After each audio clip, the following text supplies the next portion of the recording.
Hi, Mario. How are you? I'm doing great, Ranjeet. How are you? Wonderful, wonderful. Nice to see you.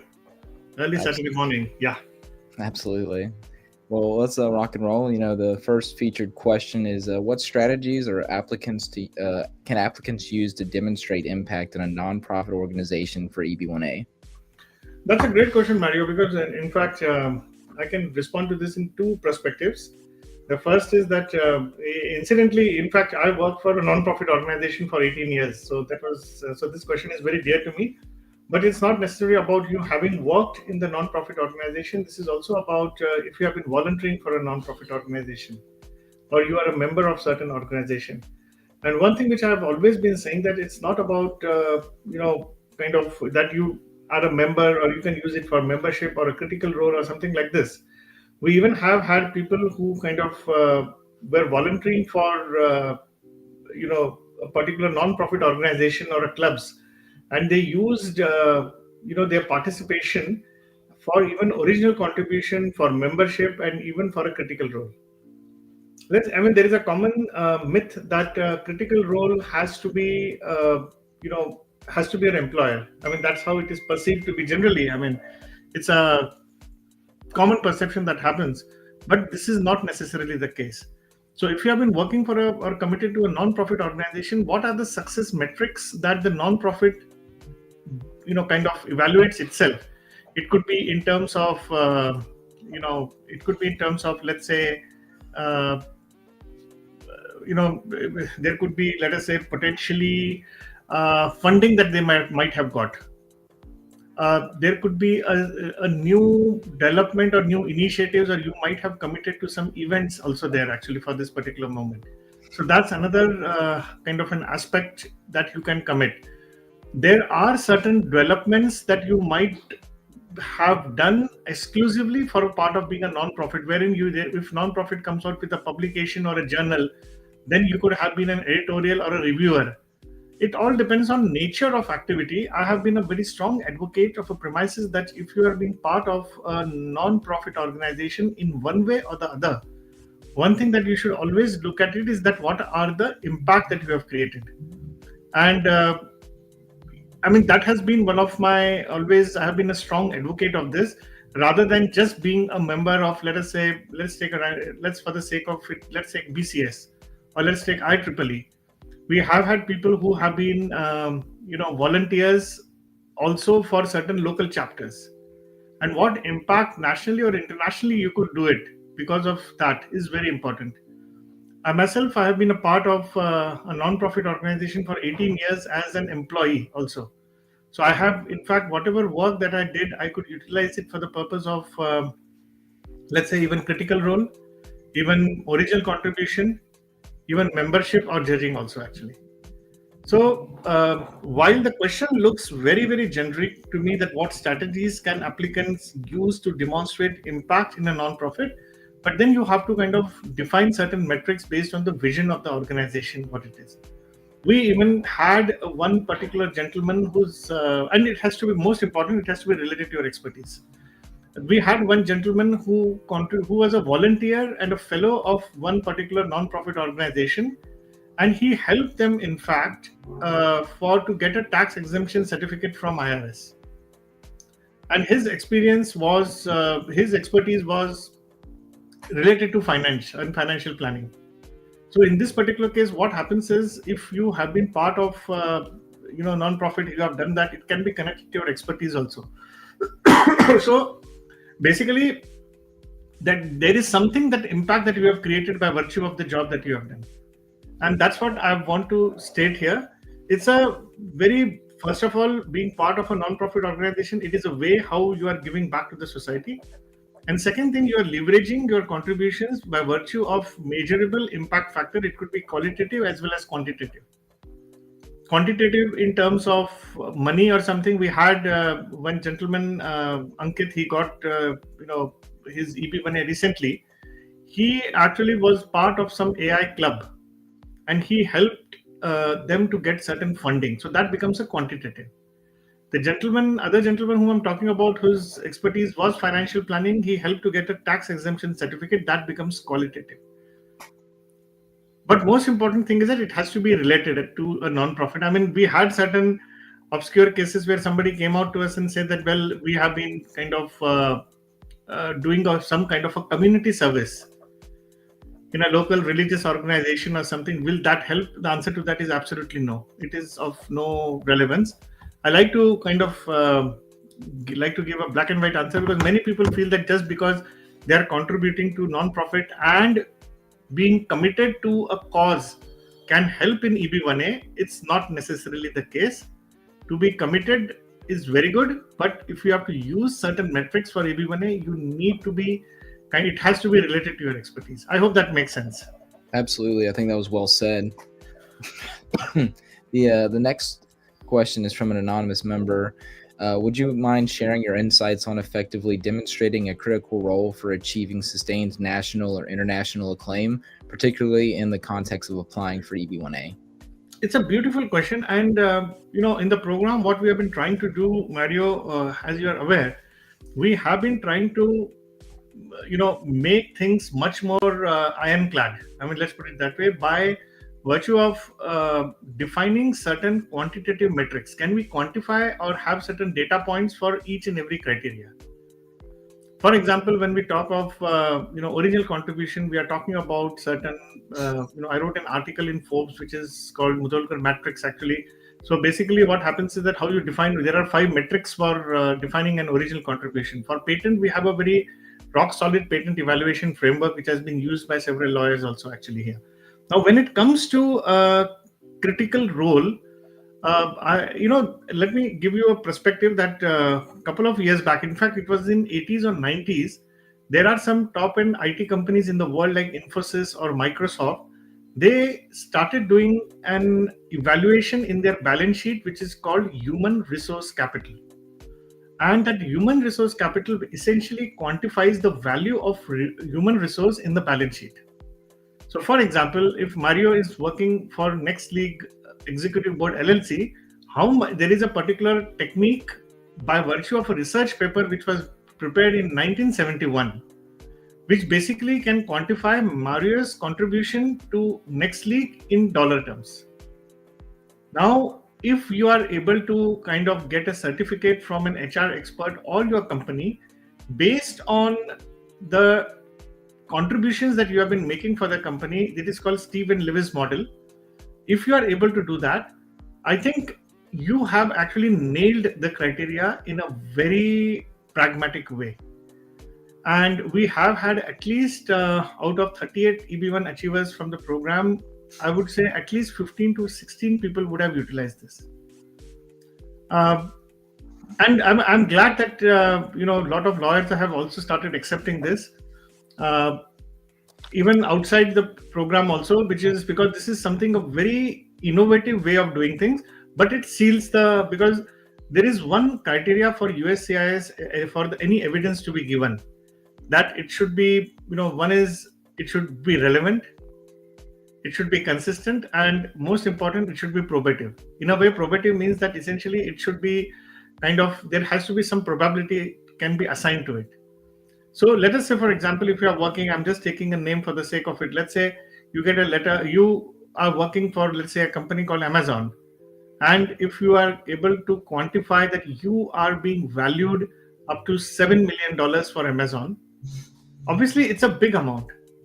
And then there is a certain ratio analysis, which is then that if you take your present salary and divide it by your total value to the company, and if it is more than 5%, you fall into a critical role. There is already a research that has been done into it, and I like to quantify, all the criteria as much as possible. So we have had people and cases from the program. What they did was they kind of divided. I mean, they for for 3 critical roles, they define their ratios. They define their values, how much they have been valued to the company. There was one particular gentleman who was valued as, let's say, 6 million for Google, 3 million for Amazon, 2 million for eBay, consistently over a past so many years, and the ratio all are above 5%. It becomes a very strong legal argument or logical argument to say that the person has been playing a very critical role for the company. So I would say that I mean, it is a little long answer I gave, but I think this is helpful for anybody who wants to utilize it. I hope this helps. Absolutely. I mean, the more in depth, the better, right? Absolutely. But the next question we have is from Anonymous as well. They asked, how can I highlight my involvement as a judge or reviewer of others' work to meet EB1A criteria? It's a very fundamental question. I like to kind of respond to this in just 5 metrics actually: who, when, where, why, actually, and how. I mean, if you say that, look, you have been part of a judge. Why you were a judge? Because you were invited to be a judge because of your certain expertise. There has to be certain level of communication that should have been exchanged between you and the entity which has invited you to be a judge, and it has to be either part of your principal expertise or auxiliary expertise, which is very important. Okay. Then second comes when was it? I mean, it cannot be some 20. Many people reach out to us and say that they did some judging in 2010, 2015. Will this be helpful? No. I mean, there has to be something called as sustained acclaim. Another thing which I would like to say, Mario, is that I always like that if somebody is applying for a particular criteria, within each criteria, and then obviously people believe that, there is an expertise, there is criteria, and then there is totality. But and then there is something called as a sustained acclaim. Now, I always like to establish for the cases, at least which go from the next league program, that every initiative that the person has done has that person's expertise connected to that. There has to be an element of a sustained acclaim within that. Either your expertise has to be very profound, or you need to be kind of doing things in a particular manner which is very unique about you, that demonstrate your extraordinary ability essentially, and obviously that brings in an element of totality. So there has to be some sort of a connection to other criteria also. So if you can weave a story that connects your holistic ability, and that is demonstrated to be an extraordinary ability, that would be wonderful. For example, many people are judging hackathons. Then what kind of evidences that you can get from them?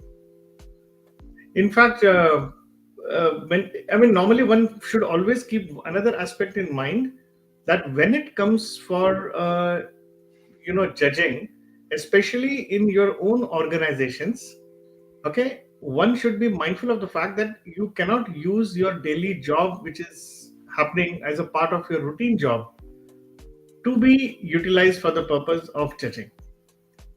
For example, somebody comes to us and says that, my job is, I played a very critical role in as a vendor management, for example, and I help to select the best vendors. Let's say that.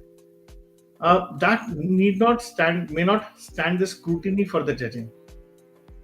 And mostly, for the purpose of EB1A, I have always been saying that the impact has to be outside your organization.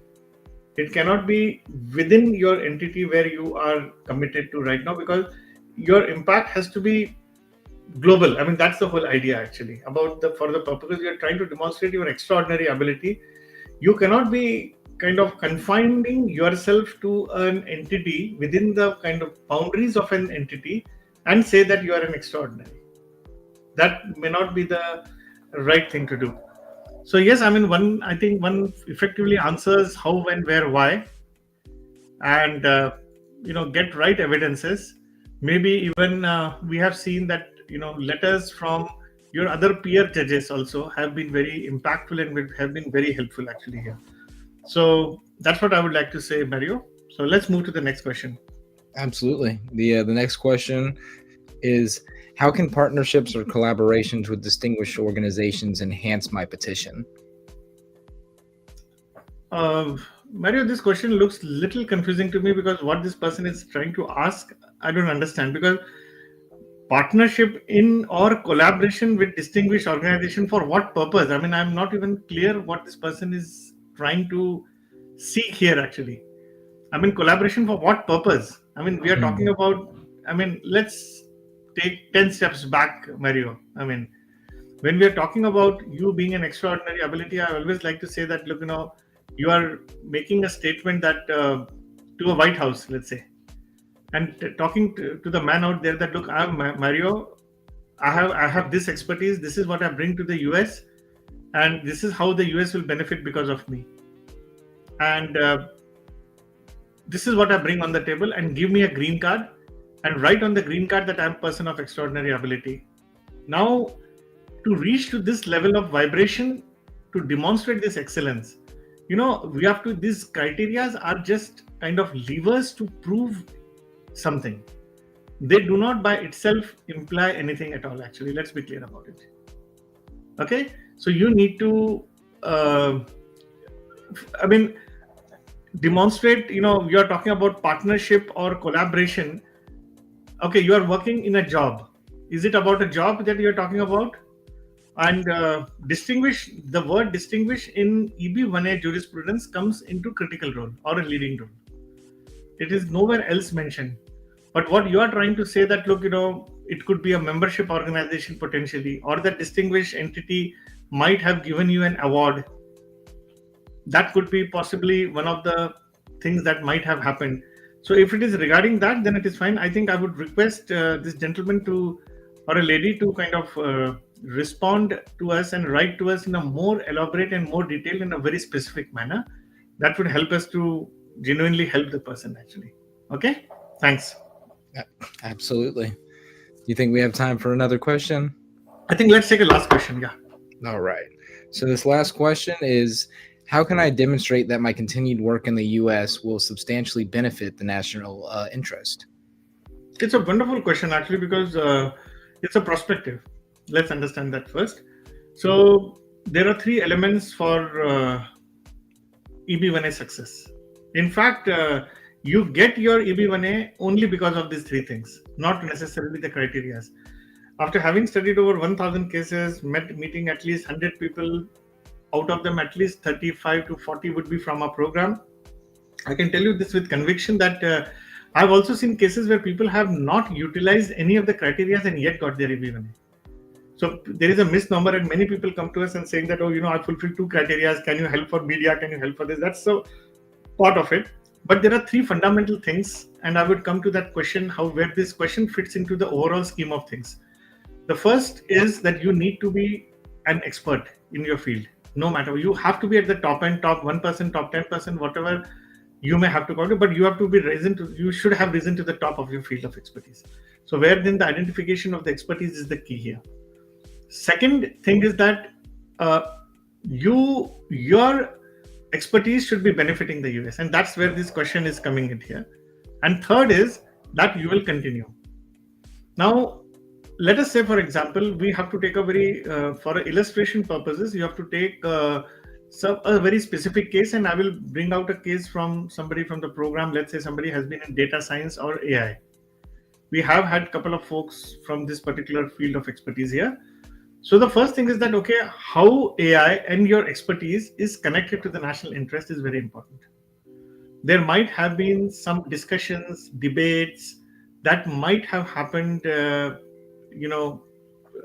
about your expertise, about the relevance. Let me give you another example. Is somebody last year had applied for EB1A, and he was working for a large conglomerate, and his focus specialization was supply chain management. Now, there was a lot of issues because of the Suez Canal and a couple of other things that had, there was some limitations that were happening around. And supply chain was, the whole discussion around supply chain was at its peak last year. Now, this gentleman brings in his expertise and says that how his expertise for supply chain is going to be relevant. Okay. Now you have, at a point of time, there are certain, like AI, there are certain data science, you have to connect your expertise to the nation building or contribution to the nation, and that there could be some consultancy reports that could be there. There could be some discussions and debate in public media that could be happening about your expertise. Those are things that you need to bring forward and kind of connect it to your importance of your expertise, essentially. And in fact, I again want to highlight that if you are able to do this successfully, which we all have been trying to insist for people in the program, they have been very successful. In fact, we didn't get any RFEs. In fact, I would rather say that highlight your national interest first, and then try to prove the criteria, not the other way around. Don't try to put this into totality, but try to bring this in the beginning itself, and that's what we have been trying to do here. I think, and the last is also equally important, is that your presence to the US is going to get benefited. Even that is equally important. Now, for that, you need to give some contracts, some kind of engagement that you need to do, or a business plan that you need to present. Those things are equally important here for this particular purpose here. So that's all I have to say, Mario, at this moment for this particular question. So if there are more clarifications, especially I think we need, so when you ask questions, guys, to us, please be more focused. Please be more specific, because that helps us to answer and help you in a very focused and a specific manner, rather than, in a very generic pattern actually. And if you want to ask your questions here, please reach out to us. We'll be more than happy to help you. If you want to join the Next League program, please reach out to me or Mario. We'll be happy to help you as well. So wish you all the best, and thank you very much, guys. Have a wonderful day. Thank you for joining us today. If you have any further questions or need personalized guidance, please reach out to us. We are here to help you every step of the way in your journey towards achieving your American dream. Let's connect and make it happen together.